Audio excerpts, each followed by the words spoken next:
Vladimir Putin खास दोस्तों के लिए किसी फरिश्ते से कम नहीं, वहीं दुश्मनों के लिए वो सबसे बड़ा तिलिस्म है। पुतिन के दुश्मनों के लिए उनकी पूरी दुनिया ही अबूझ है, चाहे उनकी गाड़ी और सेनेट हो, उनका प्लेन इल्यूजन IL-96 300 PU हो, या फिर उनके इर्द गिर्द दिखने वाला ब्रीफकेस, सबके अपने तिलिस्म हैं।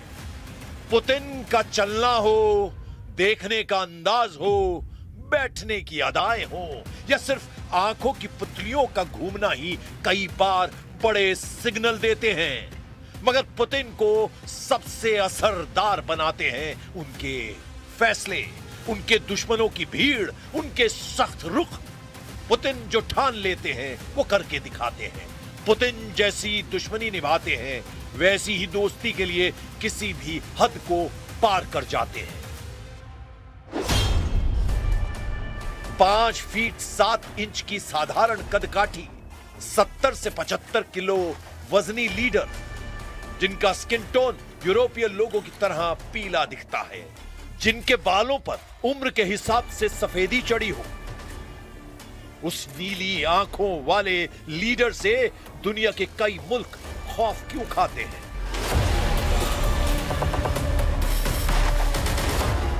पुतिन को सर्वशक्तिमान क्यों कहा जाता है? सिर्फ दिलेरी भर इसकी वजह तो नहीं, सिर्फ सबसे बड़ा एटमी हथियारों का गोदाम भर इसकी वजह नहीं, सिर्फ अमेरिका से टकराने की जुर्रत भर इसकी वजह नहीं। पुतिन ऐसे दौर में सब पर भारी पड़ते हैं जब कई मुल्कों में तानाशाहों का सिक्का चलता है। ऐसे सुप्रीम लीडर भी पुतिन से सिर्फ दोस्ती की दुआ मांगते हैं, जिन्हें सनकी का तमगा दिया जाता है। तो इसकी वजह है रूस जैसे सुपर पावर पर पुतिन की जबरदस्त पकड़। पुतिन 25 साल से रूस के सर्वे सर्वा हैं, आगे भी जब तक चाहे बने रह सकते हैं। साल 1999 में पुतिन रूस के प्रधानमंत्री बने। साल 2000 में उन्होंने राष्ट्रपति का चुनाव भारी बहुमत से जीता। इसके बाद उन्होंने 2 बार 4-4 साल के कार्यकाल पूरे किए। फिर नियमों के चलते उन्होंने दिमित्री मेदवेदेव को राष्ट्रपति का चुनाव जितवाया। उन 4 सालों में पुतिन ने प्रधानमंत्री पद संभाला। फिर 2012 में पुतिन ने सत्ता में एक बार फिर वापसी की और अब साल 2036 तक अपने पद पर बने रह सकते हैं।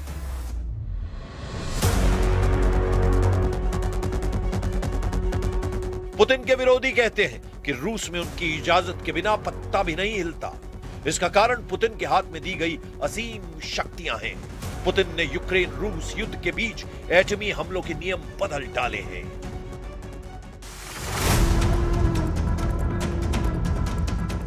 यानी रूस से एटमी खतरा सिर्फ यूक्रेन भर को नहीं, उन देशों को भी है जिन्होंने यूक्रेन का युद्ध में साथ दिया है, जिन्होंने यूक्रेन को हथियार दिए हैं, जिन्होंने यूक्रेन की किसी भी तरह मदद की है। उन्हें पुतिन का परमाणु क्रोध झेलना पड़ सकता है। सबसे खतरनाक बात यह है कि अगर पुतिन ने न्यूक्लियर हमले का मूड बना लिया तो उन्हें रोकने का अधिकार भी किसी के पास नहीं है। रूस की परमाणु नीति के मुताबिक परमाणु हथियारों के इस्तेमाल का फैसला सिर्फ राष्ट्रपति पुतिन ले सकते हैं। इसीलिए उनके पास हमेशा एक खास न्यूक्लियर ब्रीफकेस रहता है, जिसे रूसी मीडिया में चेगेट ब्रीफकेस के नाम से जाना जाता है।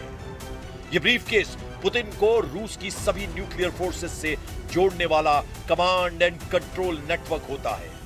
साथ ही रूस के जनरल स्टाफ वैलेरी गेरासिमोव और रक्षा मंत्री भी इस नेटवर्क के तहत न्यूक्लियर कंट्रोल से जुड़े होते हैं। अब यह समझिए कि पुतिन ने अगर एटमी हमले का मूड बना लिया तो उन्हें क्या करना होगा। सबसे पहले पुतिन को चेगेट ब्रीफकेस से लॉन्च ऑर्डर जारी करना होगा। यह कोई बटन या ट्रिगर नहीं जिसे दबाया जाएगा। ये ऐसे सीक्रेट कोड होते हैं जिनसे न्यूक्लियर अटैक का सीधा ऑर्डर रूस के जनरल स्टाफ तक पहुंचता है। जनरल स्टाफ पुतिन के भेजे एटमी कोड को तीनों सेनाओं को भेजते हैं। इसके बाद रूस की स्ट्रेटेजिक रॉकेट फोर्सेस परमाणु पनडुब्बियां और बम वर्षक एटमी हमला शुरू कर सकते हैं। किसी वजह से अगर पुतिन का ब्रीफकेस से दिया लॉन्च ऑर्डर सेनाओं को नहीं मिलता है तो इसके लिए भी एक बैकअप सिस्टम है। रूस में इसे प्रीमियर सिस्टम और डेड हैंड का नाम भी दिया जाता है, जिससे अगर सारे सिस्टम ठप पड़ जाएं, तब सेनाएं ऑटोमेटिक परमाणु हमला शुरू कर सकती हैं। इसलिए जब भी परमाणु युद्ध का माहौल बनता है, पुतिन के नाम से दुश्मन थर्रा जाते हैं। रूस की तीनों सेनाओं में पुतिन ने अपने जासूसी अनुभवों से बड़े बदलाव कर रखे हैं। यूक्रेन से युद्ध के दौरान पुतिन ने रूस की सेना मुख्यालयों के साथ चीफ के नाम तक सीक्रेट रखने शुरू कर दिए हैं। रूस में सशस्त्र सेनाओं का सर्वोच्च सैन्य command general staff of Russian arm forces general staff होते हैं। मौजूदा वक्त में Valery Gerasimov chief of general state हैं, जबकि रूस की वायुसेना के चीफ और नौसेना के चीफ का नाम गुप्त रखा गया है, जिससे इन दोनों सेनाओं का कंट्रोल जनरल स्टाफ, रक्षा मंत्रालय और सीधे पुतिन के हाथ में है।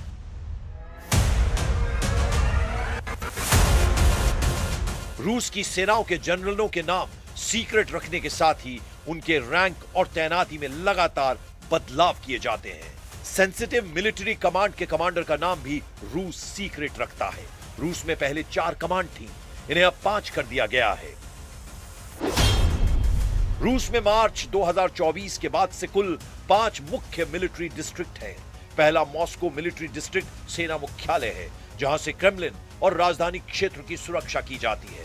मई 2024 से मॉस्को मिलिट्री के कमांडर जनरल सर्गई कुज़वलेव है। दूसरा लेनिनग्राद मिलिट्री डिस्ट्रिक्ट, जहां से उत्तर पश्चिमी रूस यानी सेंट पीटर्सबर्ग, बाल्टिक क्षेत्र, आर्कटिक क्षेत्र की सिक्योरिटी की जाती है। अभी लेनिनग्राद के कमांडर येवगेनी निकिफोरोव है। रूस का तीसरा सेंट्रल मिलिट्री डिस्ट्रिक्ट है। इसमें उराल वोल्गा उत्तरी साइबेरिया का इलाका आता है, जिसकी कमान जनरल एंड्री मार्डविचव के पास थी। रूस का चौथा दक्षिणी मिलिट्री डिस्ट्रिक्ट है, जिसका जिम्मा दक्षिणी रूस, काला सागर, नॉर्थ काकेशस और यूक्रेन से विवादित हिस्से की सुरक्षा है। 2024 से यहां के कमांडर का नाम उजागर नहीं किया गया है। रूस का 5वां पूर्वी मिलिट्री डिस्ट्रिक्ट है, जहां से प्रशांत महासागर और साइबेरिया की सिक्योरिटी की जाती है। इसके कमांडर जनरल एंड्री इवानिएव है।